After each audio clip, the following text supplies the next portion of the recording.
ఓం గం గణపతయే నమః. స్వర్ణలక్ష్మి నమస్తే అస్తు. పరబ్రహ్మ స్వరూపిణి రాజ్యం దేహి ధనం దేహి సర్వకామాంచ దేహి మే. మిథున రాశి వారి అందరికీ స్వర్ణలక్ష్మి అమ్మవారు ఈ శ్రీ పరాభావనవ సంవత్సరములో అందరికీ బ్రహ్మ జ్ఞానాన్ని కలిగించాలని, అలాంటి మైండ్ సెట్ను వాళ్ళకి ఇవ్వాలని చెప్పేసి నేను కోరుతున్నాను. ఇక్కడ బ్రహ్మ జ్ఞానం అంటే చక్కగా జీవితాన్ని ప్రతి నిమిషము ఎంజాయ్ చేసే ఒక మనస్తత్వాన్ని, ఆ చుట్టూ ఉన్న పరిస్థితుల్ని ప్రతిదాన్ని చక్కగా ఒక ఈజీగా తీసుకొని ఆనందభరితంగా ఉండే ఒక జ్ఞానం కావాలి. ఒక హోలిస్టిక్గా ఇల్లుండి ప్రతిదాన్ని హోలిస్టిక్గా చూడగల ఒక ఒక మైండ్ సెట్ వీళ్ళకి ఉండాలని, దీన్నే బ్రహ్మ జ్ఞానం అంటారు. ఇంక వేరే బ్రహ్మ జ్ఞానం అంటే ఏముండదండి. ఉండాలని, వీటితో పాటు రాజ్యం దేహి, ఎవరైతే మిడ్ లెవెల్ మేనేజర్స్లో ఉన్నారో, ఫ్రంట్ లైన్ మేనేజర్స్లో ఉన్నారో, పీపుల్ మీద నాయకత్వంలో ఉన్నారో, రాజకీయ నాయకులు ఉన్నారు, నాయకత్వ పొజిషన్లో ఉన్నారు, మేనేజర్ రోల్స్లో ఉన్నారు, లీడర్షిప్ రోల్స్లో ఉన్నారు, 10 మందికి మంచి చెడు చెప్పే ఒక స్థితిలో ఎవరైతే ఉన్నారో వాళ్ళందరికీ రాజ్యాధికారం రావాలి. అంటే ఏంటి? మీ యొక్క మాటకి, మీ యొక్క పేరుకి, మీకు ఒక బ్రాండ్ వాల్యూ, మీకు ఒక ట్రస్ట్, అథారిటీ ఇవన్నీ ఉండి ఒక మంచి గొప్ప రాజ్య లక్ష్యం మీకు కలిగి ఉండాలి. ఒక అధికారం, పవర్, అథారిటీ మీకు కలిగి ఉండాలని చెప్పేసి రాజ్యం దేహి అమ్మవారి యొక్క కృప ఉండాలని మనం కోరుకుందాం. అంతేకాకుండా ఈ రాశి వాళ్ళకి ధనం దేహి, విపరీతమైన ధనం, ధాన్యం, అదృష్టం అంతా ఈ శ్రీ పరాభావన సంవత్సరంలో మీ ఇంట్లో తిష్ట వేసుకొని ఉండాలని, వాటితో పాటు సర్వకామాంచ సిద్ధి, మీరు ఏదైనా గనక ఒక కార్యక్రమం అనుకుంటే ఆ కార్యక్రమం తక్షణం నెరవేరాలి. ఆ కార్యక్రమం యొక్క ఫలితం మీకు అద్భుతంగా ఉండాలి అని చెప్పేసి కోరుకుంటున్నాను. శ్రీ పరాభావ సంవత్సరంలో, శ్రీ పరాభావనామ సంవత్సరంలో మిథున రాశి వాళ్ళకి చూసుకుంటే ఆదాయం ఎంత ఉంది, వ్యయం ఎంత ఉంది, రాజ్యపూజ్యం ఎంత ఉంది, అవమానం ఎంత ఉందో చూసుకునే ముందు వీళ్ళకి మృగశిర 3, 4 పాదాలు, ఆరుద్ర 1, 2, 3, 4 పాదాలు, పునర్వసు 1, 2, 3 పాదాలంతా ఈ మిథున రాశిలో ఉంటారు. పేరు బలం ప్రకారం చూసుకుంటే వీళ్ళకి కా, కీ, కు, ఖం, జ్ఞ, చా, కే, కోహ అన్న లెటర్స్ అంతా కూడా ఈ రాశిలో ఉన్న వాళ్ళని ఉంటారు. మిథున రాశి వారికి చూసుకుంటే శ్రీ పరాభావనామ సంవత్సరంలో ఆదాయం 8, 11 వ్యయం ఉంటుంది. రాజ్యపూజ్యం 1, అవమానం 7. కొంచెం ఇది గమనించుకోవాలి. మీకు ఆదాయం వ్యయం ఓకే, ఎక్కువగా డబ్బు వస్తుంది. 8 అంటే బాగా ఎక్కువ హెవీ లాట్లో ఉంటుంది అమౌంట్. అంటే ఇంతకుముందు పోయిన ఏడుతో కంపేర్ చేస్తే ధనం ఎక్కువగా వచ్చే అవకాశం ఉంటుంది. అలానే మీకు వ్యయం 11 అంటే వచ్చిన ఆదాయాన్ని కొంచెం ఎక్కువగా ఖర్చు పెట్టుకుంటారనేది ఇది ఓకే. మీరు బాగా ఆలోచించాల్సిందంటే రాజ్యపూజ్యం 1, అవమానం 7 ఉంది. అంటే మీ చుట్టూ అవమానించే వాళ్ళు ఎక్కువగా ఉంటారని మీరు గమనించుకోవాలి. అది ఎంతవరకు తీసుకోవాలో అంతవరకే మీరు తీసుకోవాలి. అంటే ఎదుటి వాళ్ళలో ఎంతవరకు మీరు ఇంటరాక్ట్ అవ్వాలో, ఎంతవరకు ఇంటరాక్ట్ అవ్వకూడదని చాలా బాగా గమనించుకోవాలి. ఇంట్లో వాళ్ళతో కానివ్వండి, బయట వాళ్ళతో కానివ్వండి, మీతో చక్కగా మంచిగా ఉండి మీ యొక్క లోపాలన్నీ తెలుసుకొని బయటికి వెళ్ళిపోయి వాటికి అస్త్రంగా వాడుకొని మిమ్మల్ని అవమానించాలని చూసేవాళ్ళు ఎక్కువగా ఉంటారు. ఈ ఒక్క విషయమే మీకు శ్రీ పరాభావనామ సంవత్సరంలో గుర్తుపెట్టుకోవాల్సిన ఒకే ఒక్క వీక్నెస్.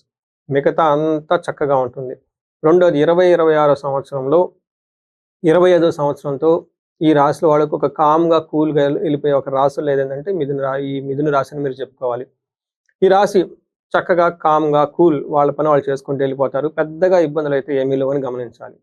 అయితే వీళ్ళకి మహర్షులు సంస్కృతంలో ఏం చెప్తారంటే, శని భగవానుల వల్ల మనకేం చెప్తారంటే ఉద్యోగంలో హెవీ రెస్పాన్సిబిలిటీస్ ఉండే అవకాశం ఉంటుంది. ఎందుకంటే వీళ్ళకి 10వ స్థానంలో శని మహాత్ముడు ఉండటంతో, గోచారంలో 10వ స్థానంలో శని ఉంటే ఏమవుతుందంటే ఎక్కువగా రెస్పాన్సిబిలిటీస్ ఉంటుంది. చాలా ఎక్కువ రెస్పాన్సిబిలిటీస్ ఉంటుంది. ఈ టైంలో మీరు బాగా హార్డ్ వర్క్ చేయాలి, కన్సిస్టెన్సీగా చేయాలి. అంతేకాకుండా చాలా డిసిప్లిన్గా ఉండాలి. మోస్ట్ రిజల్ట్స్ వస్తుంది. ఈ చైన్ మాత్రం మీరు గుర్తుపెట్టుకోండి. హార్డ్ వర్క్ చేయాలి, డిసిప్లిన్ ఉండాలి, కన్సిస్టెన్సీ ఉండాలి. ఖచ్చితంగా 100% రిజల్ట్ అయితే ఉంటుంది. శ్రీ పరాభావనామ సంవత్సరంలో మిథున రాశి వారికి ప్రొఫెషన్ మ్యాటర్స్లో అయితే సింపుల్గా రావాలని, మీరు డిసిప్లైన్ లేకపోయినా, లేదా హార్డ్ వర్క్ చేయకపోయినా, లేదా కన్సిస్టెన్సీ లేకపోయినా కానీ రిజల్ట్ రావటం అనేది చాలా కష్టంగా ఉంటుందని మీరు గమనించుకోవాలి. గురువు మీకు ఫస్ట్ వచ్చే ఒక 2-3 నెలలు కొంచెం ఇబ్బంది పెడుతున్నా, ఎప్పుడైతే గోదావరి పుష్కరాలు వస్తాయో, పుష్కరాల తర్వాత గురువు మీకు ఒక అద్భుతమైన ఒక గిఫ్ట్‌ని తీసుకొని వస్తున్నాడు. అదేంటంటే విత్త సమృద్ధి. చక్కగా మీ ఇంటి నిండా ధనమైతే చేరుకొని ఉంటుంది. పెళ్లి కాని వాళ్ళకి పెళ్ళవుతుంది. అదృష్టవంతంగా ఉంటుంది. మూడో ఇంట్లో కేతు ఉండటంతోటి అగైన్ ధనం వస్తుందన్నమాట. రాహు 9వ ఇంట్లో ఉండటంతో చాలా జాగ్రత్తగా ఉండాలి. గుర్తుపెట్టుకోండి. మీకు ఏ ఏ విషయంలో అంటే పర్టిక్యులర్ రాహు 9వ ఇంట్లో ఉండటంతో ఎడిక్షన్స్‌కి ఎక్కువ అవకాశం ఉంటుంది. అవసరమైన వాటికి పనులు చేయటం, ఈ గ్యాంబ్లింగ్ ఆడటం, లేదంటే వాళ్ళతో వీళ్ళతో అనవసరంగా తిరగటం, టైం పాస్ చేయటం, ఇవన్నీ చేసే అవకాశం ఎక్కువగా ఉంటుంది. గుర్తుపెట్టుకోండి, శని మీకు హార్డ్ వర్క్ చేస్తేనే రిజల్ట్ వస్తుంది. అందుకని 2 కాంట్రాడిక్షన్స్ మీకున్నాయి. ఇటు పక్కన హార్డ్ వర్క్ చేయాల్సిన పరిస్థితి ఉంటుంది. ఇటు పక్కన బయటకెళ్ళిపోయేసి క్యాజువల్‌గా వాళ్ళతో వీళ్ళతో తిరుగుదాం, ఎంజాయ్ చేద్దాం అని మైండ్ 2 ఉంటుంది. ఎప్పుడైతే మీరు శనికి నచ్చని విధంగా ఇటు ఎక్కువగా ఫోకస్ చేస్తారో, శని కోపం వచ్చేస్తుంది, జాబ్‌లో ప్రాబ్లమ్ అవుతుంది. ఈ రెండిటి కాంబినేషన్ మీరు చాలా వెల్ బ్యాలెన్స్డ్‌గా చేసుకోవటం ఇంపార్టెంట్. రాహు మాయావి. అంటే అవసరమైన వాటిని చాలా చక్కగా బాగుందని ఒక మైండ్ కల్పించే అవకాశం ఎక్కువ ఉంటుంది. శని నువ్వు హార్డ్ వర్క్ చేయి, డిసిప్లిన్‌గా ఉండు అని ఒక స్ట్రిక్ట్ డ్రిల్ మాస్టర్ లాగా శని ఉంటారు. రెండిటిని గమనించుకొని ఈ రాశి ఫలాల్లో చాలా కేర్‌ఫుల్‌గా ఉండటం ఎంతైనా అవసరం. శని మీకు ఉద్యోగంలో ఏ విధంగా పరిస్థితులను తీసుకొస్తూ ఉంటారంటే పాపముద్యోగం, విఘ్నం, సర్వ కృషిర్యాది సర్వ విఘ్నం. అంటే ఉద్యోగం చేసేటప్పుడు మీకు ఆటంకాలు ఎక్కువ వచ్చే అవకాశం ఉంటుందని గుర్తుపెట్టుకోండి. ఒక్కోసారి మీరు రూల్స్, రెగ్యులేషన్స్ ఓవర్‌లుక్ చేసే అవకాశం కూడా ఉంటుంది. చాలా జాగ్రత్తగా ఉండాలి. Shani expect you to follow disciplines, guidelines. వాటిని ఓవర్‌లుక్ చేసే అవకాశం వద్దు. అలానే రాంగ్ రిప్రజెంటేషను, మిస్ రిప్రజెంటేషను, ఉన్నది లేనిది ఉన్నట్టు గనుక చేస్తే శని కోపం వస్తుంది. ఈ విషయం మాత్రం జాగ్రత్తగా ఉండండి. శని వల్ల మీకు విపరీతమైన ఖర్చులొచ్చే అవకాశం కూడా ఉంటుంది. అగైన్ మిమ్మల్ని మీ మానాన మీరు వర్క్ చేసుకుంటూ పోతూ ఉంటే వేరే వాళ్ళొచ్చి మిమ్మల్ని డైవర్ట్ చేసే అవకాశం ఎక్కువగా ఉంటుంది. Mind your own business, mind your own family members, mind your self. ఇదే మీకు మంత్రం శ్రీరామ రక్ష, శ్రీ పరాభావ నవ సంవత్సరంలో. ఇది ఫాలో అవుతున్నంత వరకు మీ రాశి వాళ్ళకి, ఈ రాశి వాళ్ళకి ఎదురు లేదనే గమనించుకోవాలి. రెండోది, గురువు మీకు చక్కటి అదృష్టాన్ని తేబోతూ ఉన్నారు. మనం ఆల్రెడీ చెప్పుకున్నాము. వీళ్ళకి ఈ టైంలో పిల్లలు కావాలనుకునే వాళ్ళు పిల్లలు, మ్యారేజ్ కావాలి అనుకునే వాళ్ళకి మ్యారేజీ, తీర్థయాత్రలు చేయాలనుకునే తీర్థయాత్రలు, ఎక్కడికెళ్ళినా కానీ చక్కగా బాగా కలిసొచ్చే అవకాశం ఉంటుంది. అయితే కొన్నిసార్లు ఈ రాశి వాళ్ళకి అందులోనూ వచ్చే ఒక 3 నెలలు కొంచెం జాగ్రత్తగా ఉండాలి. ఈ టైంలో ఫస్ట్ హౌస్ అంటే మీ మిథున రాశిలోనే గురువు ఉండటంతోటి, గురువు మిథున రాశిలో ఉంటే జనరల్‌గా ప్రమోషన్స్ వచ్చే అవకాశం, ట్రాన్స్‌ఫర్స్ అయ్యే అవకాశం ఎక్కువగా ఉంటుంది. మనకి రామాయణంలో శ్రీరామచంద్రమూర్తి ఆయన జాతక చక్రంలో గురువు ఆయన జన్మ రాశి కర్కాటక రాశిలో ఉన్నప్పుడు ఆయనకి అడవులకెళ్లారు అని మనకి శాస్త్రాలు చెప్తూ ఉంటాయన్నమాట. అందుకని మిథున రాశి వాళ్ళకి కూడాను జన్మరాశిలో గురువు ఉండటంతోటి అన్ని విషయాల్లో బాగుంటుంది. కానీ రాజకోపం ఏమంటారు, రాజకోపో యశో హాని, తర్వాత ఉద్యోగ విరోధకం అని చెప్తారు. అంటే ఏమవుతుందంటే ఈ టైంలో పై అఫీషియల్స్‌కి కోపం వచ్చి తద్వారా జాబ్‌లో ఇబ్బంది వస్తుంది, కీర్తి ప్రతిష్టలకు భంగం వాడుతుందని చెప్తుంది. అయితే అది టెంపరరీ. ఒక్క 3-4 మంత్సే ఉంటుంది. ఆ తర్వాత గురువు మీకు ఎప్పుడైతే గోదావరి పుష్కరాలు వస్తూ ఉంటాయో మీకు అదృష్టం వస్తుందని గమనించుకోవాలి. ఎందుకు అంటే ఈ టైంలో మనస్సౌఖ్యం, యశోవృద్ధి, సౌభాగ్యం, ధనామగమః, ధర్మ వ్యయం, ద్వితీయ స్థానకే గురు. మనస్సౌఖ్యం ఏమవుతుందంట, మనసులో సౌఖ్యంగా ఉంటుంది, సంపదలుంటాయి, భాగ్యం ఉంటుంది, ధనం ఇన్‌ఫ్లో పెరుగుతుంది మీకు. అలానే ధర్మ కార్యాల గురించి ఖర్చు చేస్తారని కూడా చూపిస్తుంటుంది. మంచి దీర్ఘాయువు ఉంటుంది. ఒక్క విషయంలో జాగ్రత్తగా ఉండాలి. జాబ్ విషయంలో మాత్రం చాలా హెవీ ప్రెషర్ ఉంటుంది. అది అన్నిటి వల్ల మీరు గమనించుకోవచ్చు. లాస్ట్ మనం బాగా ఇంపార్టెంట్ చెప్పుకోబోయేది 9th హౌస్‌లో వీళ్ళకి రాహు ఉన్నారు. సాఫ్ట్‌వేర్ వాళ్ళకి అదృష్ట అవకాశం.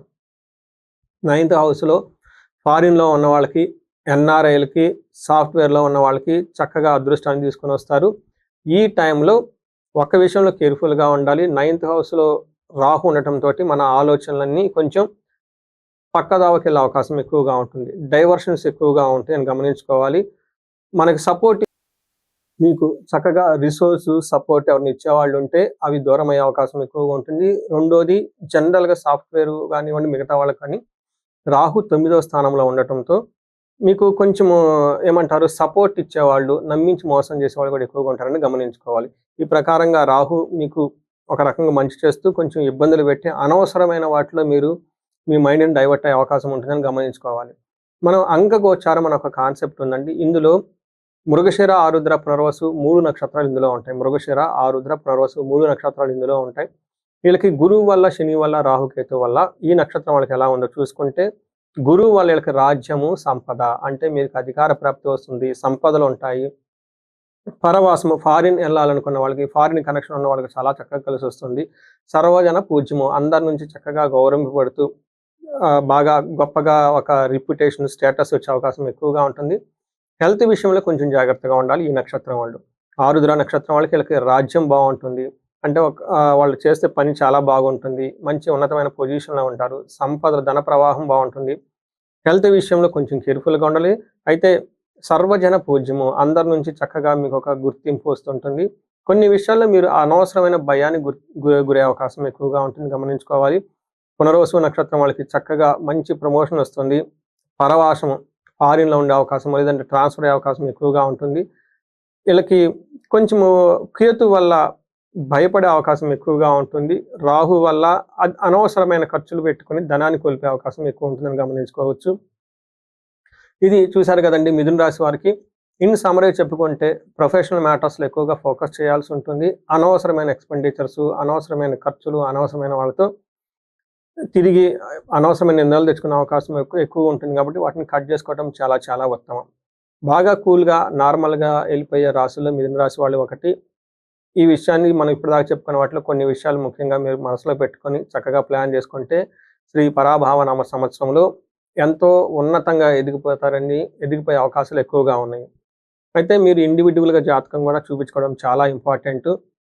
ఏమైనా బ్లాకేజెస్ ఉన్నా, మీ వయసు 35-45 మధ్యలో ఉండి, అంటే ఒక 10 ఇయర్స్ ఆల్రెడీ ట్రాక్ రికార్డ్ ఉండి, లేదంటే ఎన్ఆర్ఐ ఫారిన్‌లో సెటిల్ అయినా, లేదంటే ఒక మంచి టెక్ కంపెనీలో చేస్తున్నా, లేదంటే మేనేజర్ రోల్‌లో ఎవరైతే చేస్తూ ఉన్నా, ఇప్పుడు ఈ టైంలో మీరెక్కడైనా బ్లాక్ అయ్యామని అనిపిస్తే, ఖచ్చితంగా ఈ టైంలో హారోస్కోప్‌ని చూపించుకోవడం చాలా చాలా ఇంపార్టెంటు.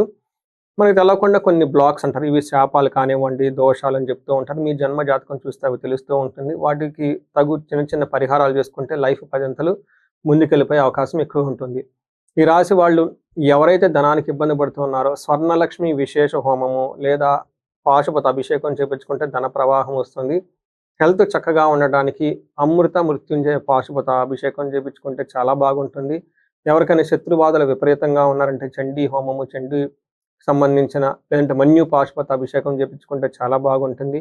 ఇంకా మీకు ఇండివిడ్యువల్‌గా ఏదైనా గనక భార్యాభర్తల ప్రభావం ఇలాంటివి ఏమైనా గనక ఉంటే చక్కగా ఒకసారి హారోస్కోప్ చూపించుకొని మీకున్న సమస్య తీవ్రతను బట్టి తదనుగుణంగా మీరు పరిహారాలు అవి చేసుకుంటే చాలా బాగుంటుంది. శ్రీ పరాభావ నవ సంవత్సరంలో ఈ రాశి వాళ్ళకి అష్టైశ్వర్యాలు కలగాలి, భోగభాగ్యాలు కలగాలి, ఎంతో ఉన్నతంగా ఉండాలని చెప్పేసి మనం కోరుకుందాం. నమస్తే.